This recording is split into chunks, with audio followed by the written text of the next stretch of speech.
Welcome back, MTG Joe here. Today we're going to be playing one of the top performing decks in Standard Best of 1 right now. So what we normally do on this channel is a weekly meta breakdown where we look at the top performing decks. So I'm just kind of playing some of these top ones, so there's videos that I can link to folks if they want to see how the gameplay is actually played. So today we're going to be looking at mono white aggro. In this particular configuration over the last week from Diamond to Mythic rank, so top of the ladder, is got a 71% win rate over 110 games. So we're going to play this one out and see how it goes. So if we jump into the list itself, so we have kind of the configuration that we've seen for a while in mono white. Hopeful Initiates, Usher of the Fallens as your 1-drops, Intrepid Adversary to pump the team, similar with Luminarch Aspirant. You have taxing effects with Thalia. Removal, this version's a little bit heavier in removal, so we have Brutal Cathars, Skyclave Apparitions, and Portable Holes. Boros Burn is kind of the main other aggressive deck in the format. Spellbinder, Redain as taxing effects, Adeline as kind of an engine, just one creature that just keeps pumping out more. 2 Wandering Emperors, just as another way to kind of flash in, pump the squad, combat trick style, and then a Legion Angel package. 2 Caves and a Janjo and 20 Plains in this particular version. I might try out a Crawling Barrens after a couple games. Some of the lists will play Crawling Barrens as well. We're not like too heavy, like one colorless line and the full mana base should be enough, like fine. But we'll give it a shot and see how it goes. It's the beginning of the season, so we finished in the top 1200 Mythic last month, so we're plat tier 4, so we'll jump in, give it some games, kind of go from there. I was playing the Ingus combo in Alchemy, and I'm going to break my keyboard if I keep playing that deck, so let's just, 6 clicks. You just click the creature and then click attack. Those are the only options we need. If there's any of the other decks, like in the standard rank, that you want to see, let me know in the comments. We can kind of demo those as well. Usually I'll be playing Explorer or Historic for the most part. We go first. This hand's a little slow, but I think on the play we keep this. Hoping to draw a 1 or 2 drop. Naturally, the technique is you got your Jace, the Mind Sculptor sleeves. You got your Jace, the Mind Sculptor avatar, so they think we're blue-white control. I'm keeping this hand because we got a tax effect, we could have a shield if needed, and Skyclave is removal. Really just want to draw a 2-drop here if possible. 1 or 2 drop, just something to play on curve. Not sure what opponent's up to. We got a Roper already?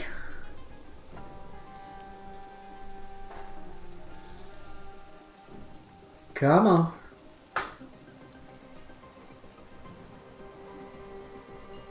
We'll see. Are they going on the channel?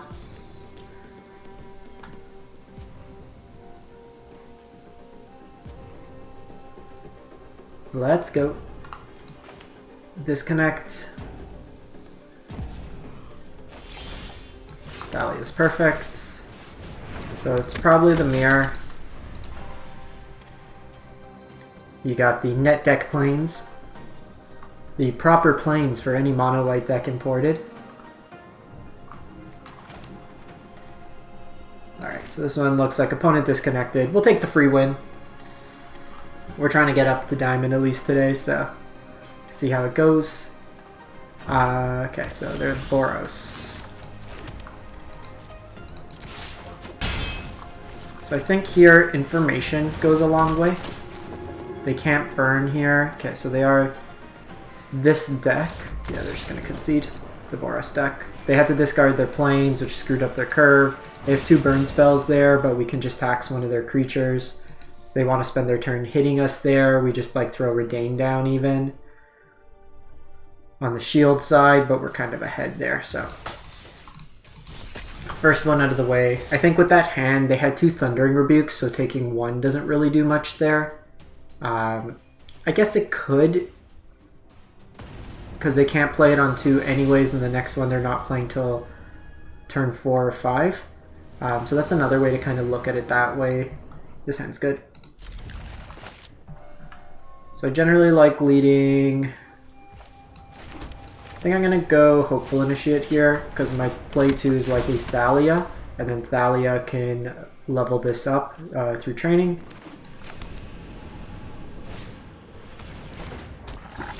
pack leader here. It is interesting to maybe offer this trade, but I think with Adeline we're okay. So that's a little scary. I think this turn I'm going to do this because I'm more concerned with their 4/4. And doing that with Skyclave. They don't have all the snow covered yet, so they don't get the bonus. I think this turn.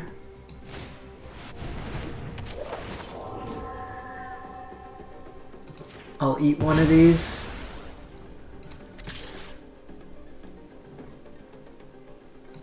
If they want to trade their board, it's okay for us. I'm hoping for a lion for next turn. They take 5. This just pumping the team will be really good for next turn. Tap line's also good there.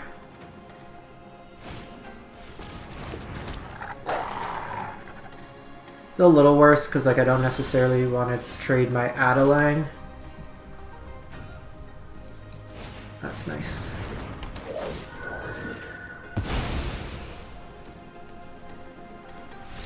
Yeah.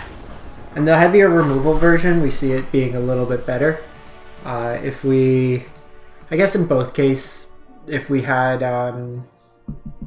we're 3-2 split with Brutal Cathar. Part of the reason being you want to exile the things out of Boros. Boros having a lot of burn, you don't want to get them their creature back. The creatures all have like varied abilities that get better. So like something like Thundering Raiju, you'd rather them just have a vanilla 4/4 than the 3/3 haste with like counters and stuff like that. Another good hand here.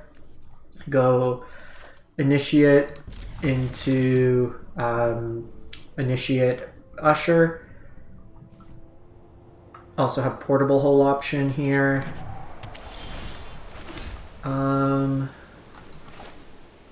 Still think we do this. So is it... We're going to want to worry about burn spells here. I don't think they're on Cinderclasm, but also the way we have to play this game is not worry about Cinderclasm.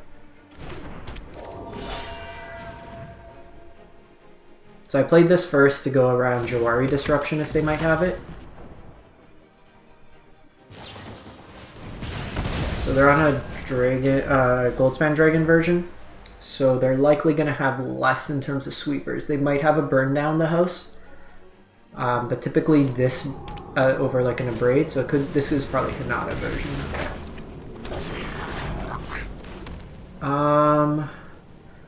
This is actually an interesting decision because this lets them get closer to the Hinata. I actually think this is correct, because this also lets me attack in this turn. It's a little iffy, because the thing is we weren't going to be able to attack with the Adeline anyways. We could keep this back, but I'm probably not going to be blocking anyways. Hinata's language. I can't remember if it spells and abilities with Wandering Emperor.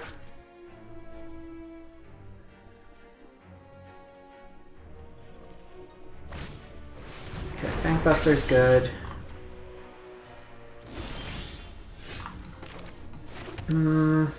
So I can do this. Puts counters, starts getting learning going. Which actually isn't terrible, because it lets me progressively get these bigger.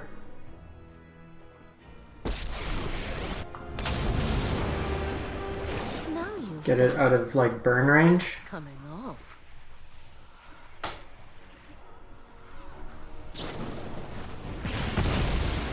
Okay.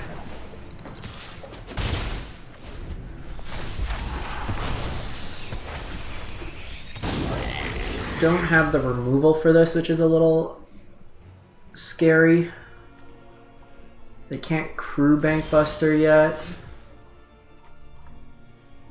I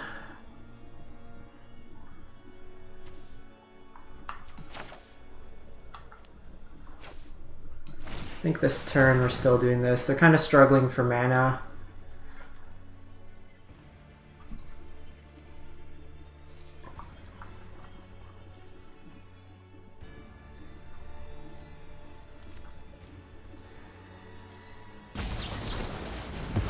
So that forces them so they can't draw a card this turn.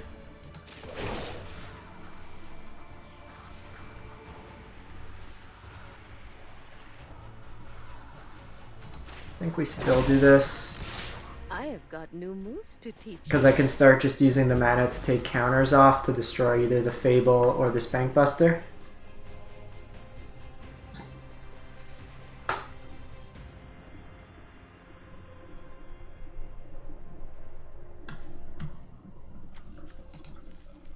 And knowing that they have Make This appear, they probably play Negate as well, so just this engine going is going to put pressure on them.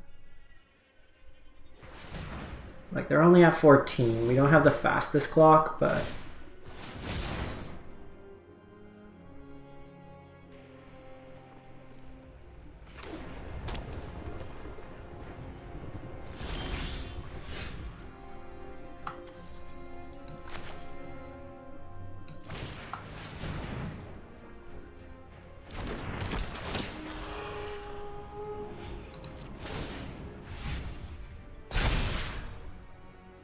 So they could have Dragonfire here, which could hit my Emperor, so I think we're just plussing here. This coming in means that they don't have the removal for it.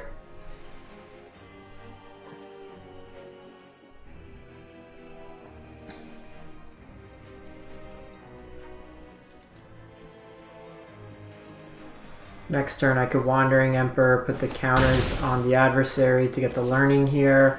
Can also take off counters afterwards.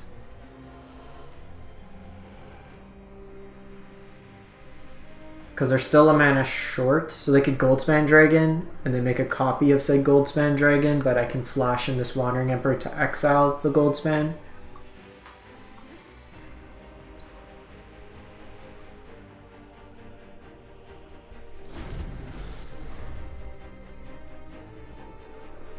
See what they do here.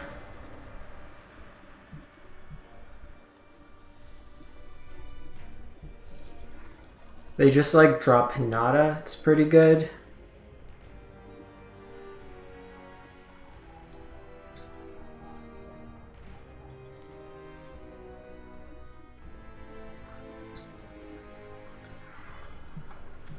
Because Hinata they can crew, block with the Bank Buster, and then have Magma Opus potentially.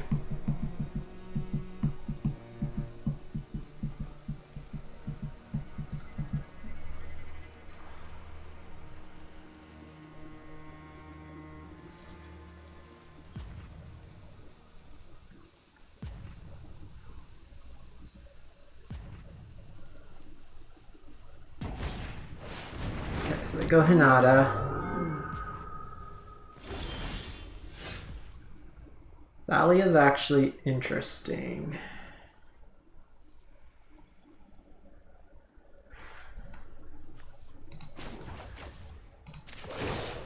So we're gonna do this. Strike fast and strike hard. So this presents lethal.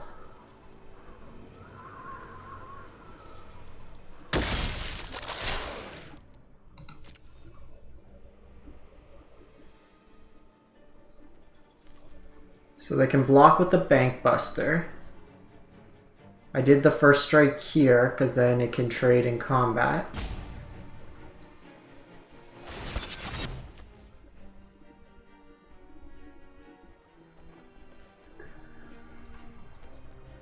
I can exile this. Let them go to blockers.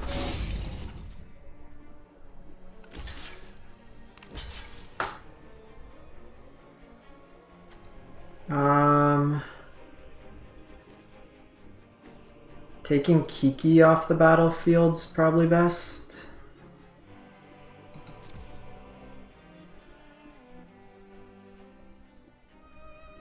And then exiling Hinata.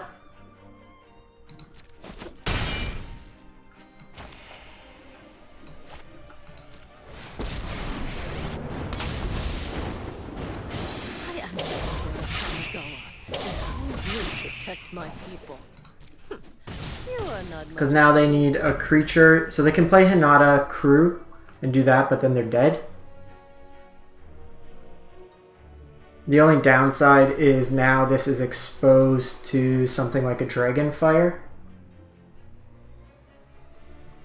But I think keeping Hinata off the battlefields wise, they just have too many options. Like without it, like Hinata just enables, like they can go Magma Opus on me.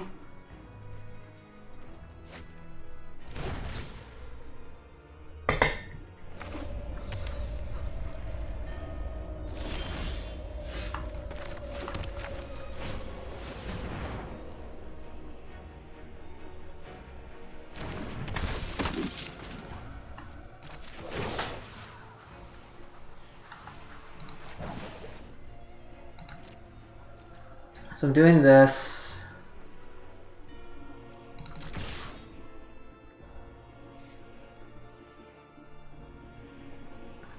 Guess I could have adversaried. Okay, they're dead anyways. So the thought was there, I could adversary and then put the counter, because then I have both static. If I just go here and put the counter, it doesn't necessarily work. Thalia wasn't going to tax them out anyways, so it didn't really make a difference. Neither play was like superb, I would say.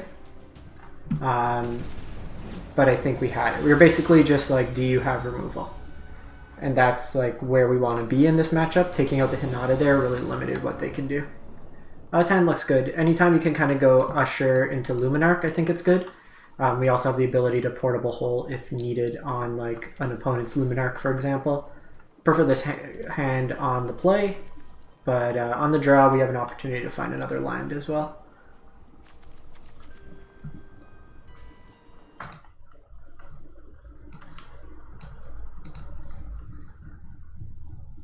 Usually, like with the, you want to be able to curve 1, 2, 3 as much as possible. We also have Flood Insurance. Redain's actually will be really nice if this is like a fight rigging deck. We can tax some of their big spells. We're gonna do this turn. They don't quite know what they're on. So they're getting priority because they can sack that for mana. They may have Ray of Enfeeblement. But if they do, then it makes sense for them to hit me with it pre-combat. So that way they don't get the... their 4 color? This is nonsense. Really like a land. Oh, they're probably the Kami War deck. Land? Land? Land? Sick.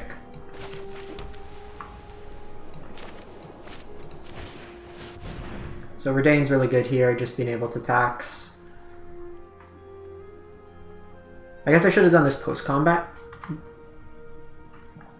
They could have removal here.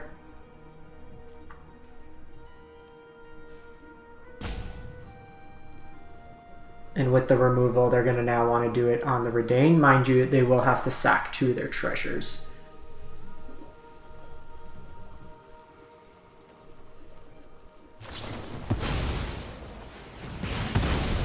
Okay. That's an interesting decision. So we're just going to hold off here. I can Portable Hole one of these. I can also Portable Hole the Courier's Briefcase. Keep them off mana that way.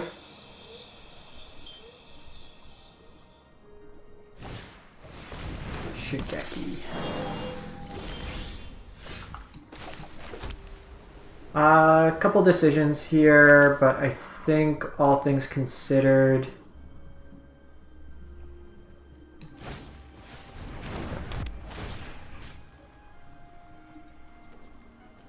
We're going to Portable Hole here. Play you out. I'm doing this so I can attack into these. Because otherwise, like, I can deal an extra point of damage, but I want to take their tokens off the battlefield.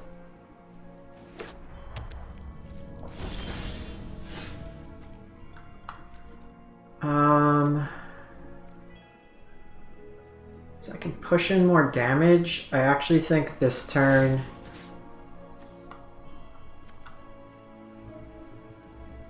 the play is probably...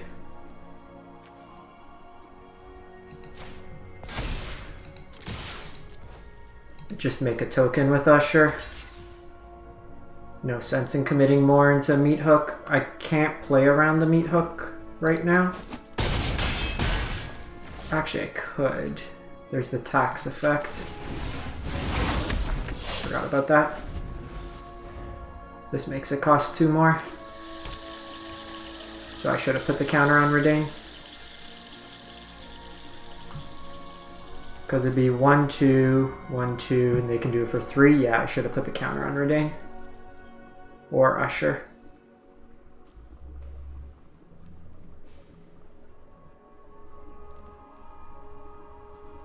So, bit of a mistake there.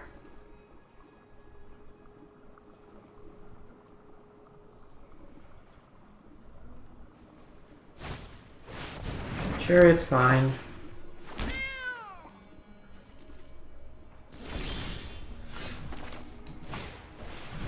Chariot costs them 6 mana.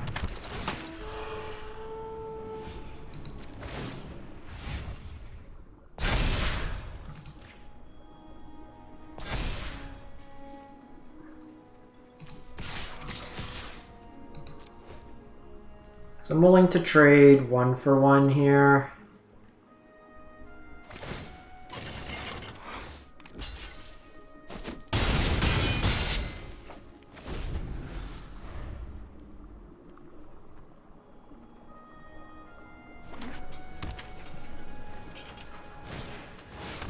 So binding comes down, targets that.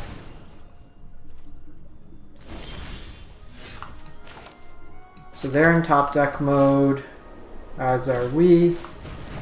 Or not really.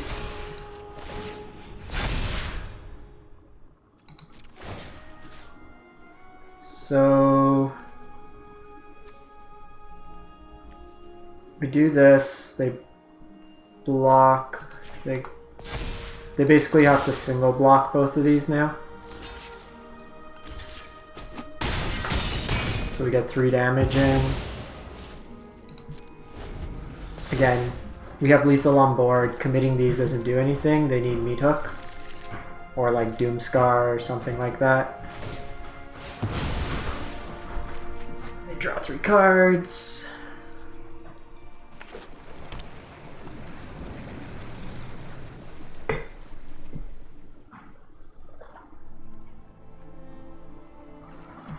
So Redain did a lot of taxing.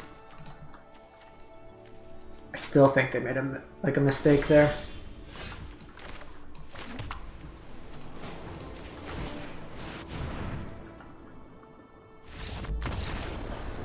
Again, just using our lands. The important thing with these types of decks, you don't want to overcommit. The way you lose these games is, you know, there's times when you just have to be like, okay, if they have it, they have it. But there, we're so far ahead. Playing an extra land, anything like that, is not really going to do anything of benefit to actually improve like your win rate. If anything, you're going to hinder yourself. Because like if they sweep there, then I can just go 1 drop and the 3 drop in my hand. I have the land to activate, so it's another way to have a removal spell. So you have options in terms of how to approach it. Again, this sounds very good.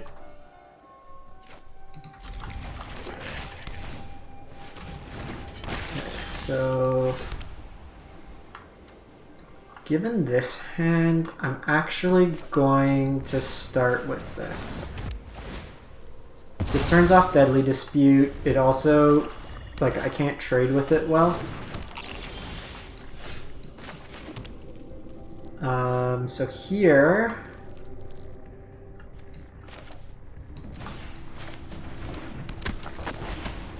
I'm gonna do this. So we're trying to outpace a meat hook massacre here.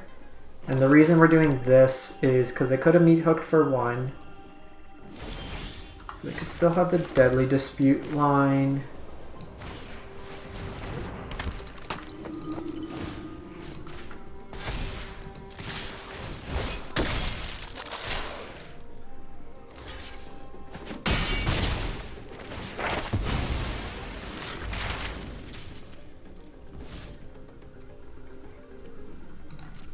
And again here, I'm not gaining anything by playing into their sweeper.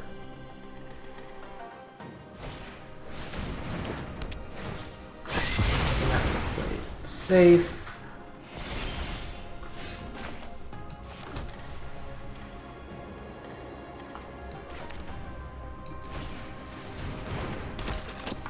Okay, so here they need to have a second meat hook.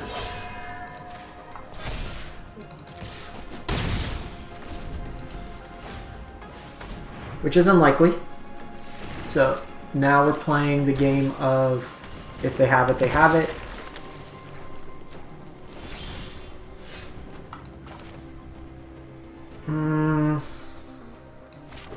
This is an interesting line. So here,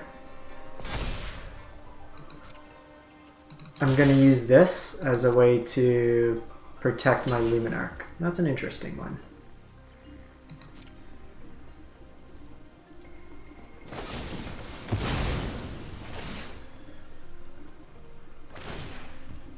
Okay, so lose a life.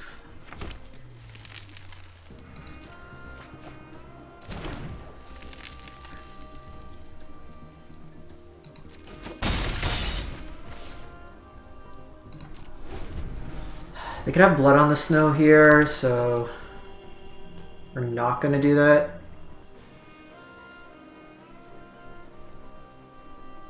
I can just flash this in.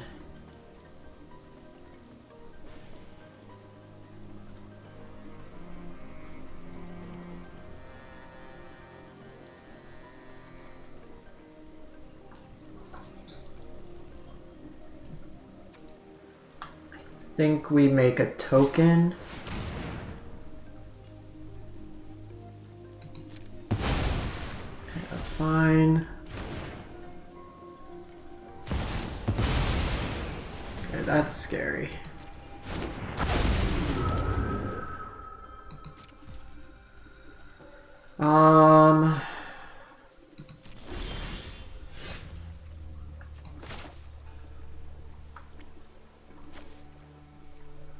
Okay, so here I'm just gonna do this.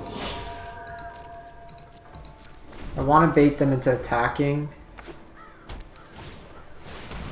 That's also scary. Liliana Vat, you'll learn the power of death.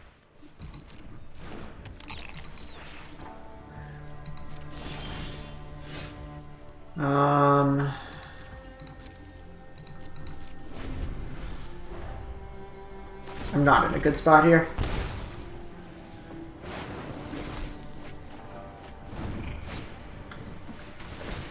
Okay, so this might actually get them to attack. But now they have Mascot and Loth the Everdead. Can't beat that. You don't really see these lists playing Gingy. I could have attacked into like Loth and stuff. I could kind of race that, but 2 active Planeswalkers, a 5/5, and a Mascot. That game we got like all the weenie. We probably do okay if they don't have the Soul Transfer there, given that we can go Luminarch to keep scaling, but we're kind of capped with how much we can grow our team there.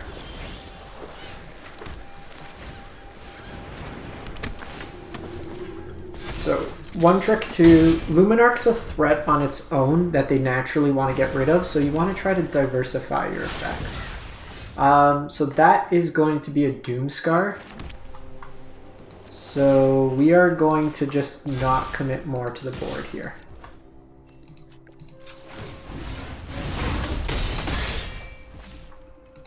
And if it's not Doomscar, we still have decent power. Because I'd rather follow it up with an Elite Spellbinder. Okay, well, if they're not going to do anything, neither are we. Because now I can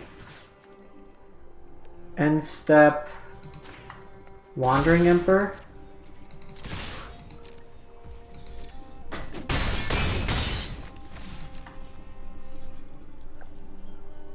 Could be Saw coming.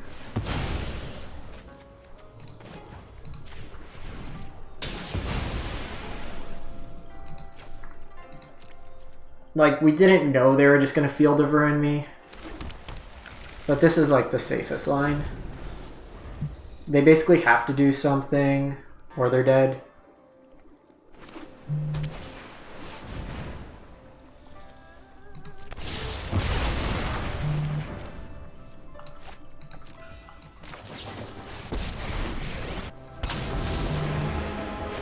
I've learned much during my travel. Guards. So now I'm one short.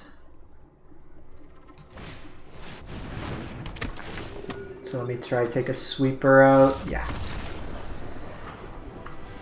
Test the talents ain't gonna do much. You can test my talents.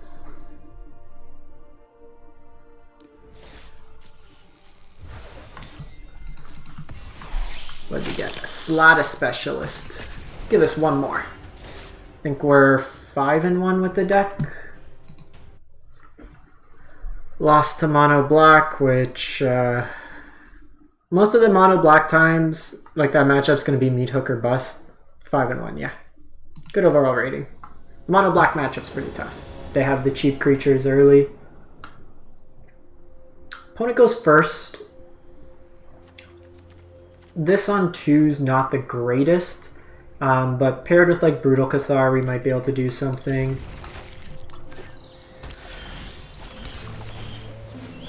Chetmir's Garden.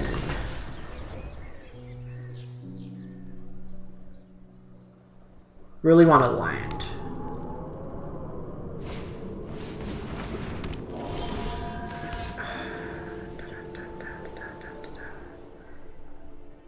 This is super interesting line.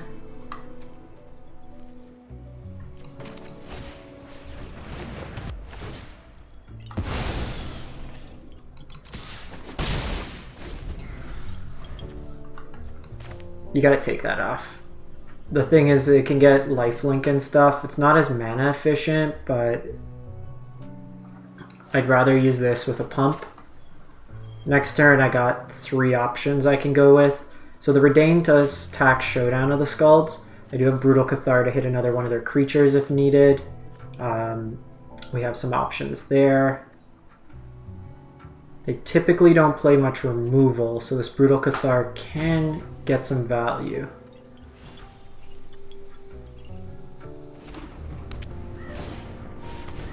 That's probably worth Catharing.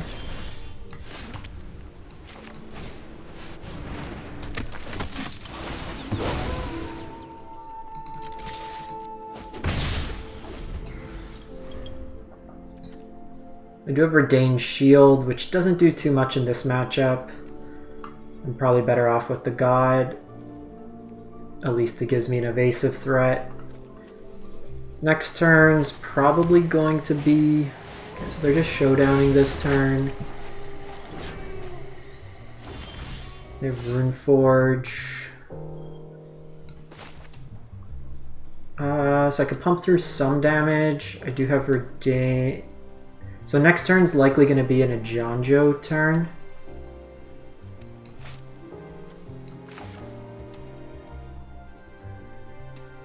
The option I do have is not play anything, flip my Cathar, and then play double spell. I like that.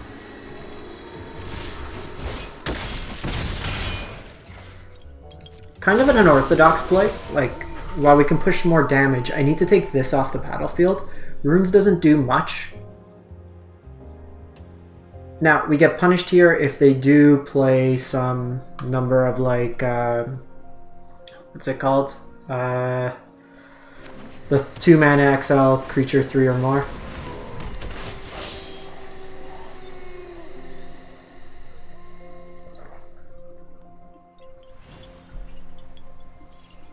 They're naturally here also going to trigger the flip from Brute. If they play a second spell here.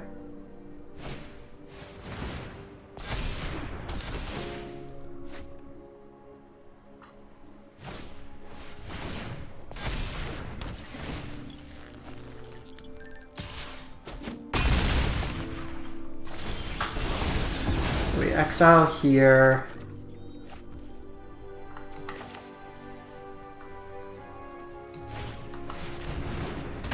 I think this turn we do this.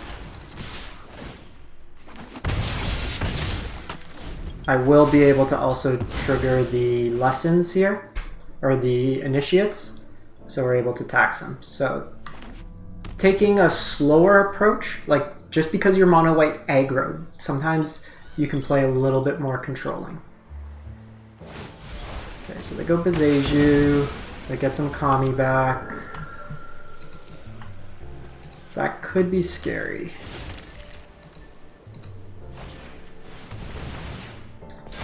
What we can do is take the life link off.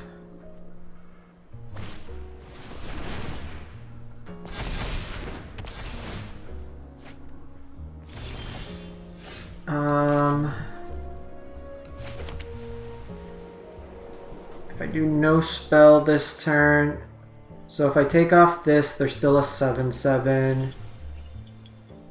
I get 2 lessons. I take off 2 counters, so it's 2, 3, 4, 5, 6, 7. So I'm short, and my Adeline dies.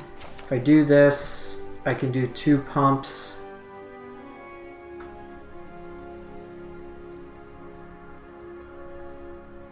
They can hit me.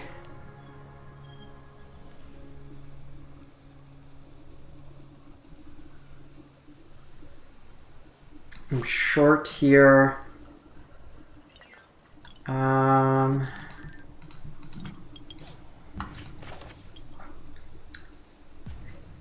think this turn, the one of Bezeju. That's what got me this game. Okay, so they block here. So say they block this. They go up to 16. They take 3, 11. Should be enough. They go 16. So that's 7, 15, 18, 21, 22, 23.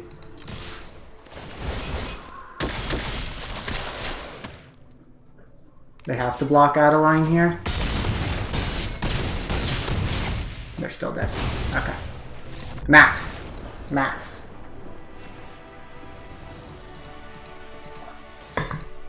Kicking ass, taking names. Really good set for mono white. So if you're looking to ladder up really quick, this is definitely a deck to check out. Other than that mono black deck, it felt like we were heads and shoulders above our opponents. Definitely something to keep in mind if you are playing.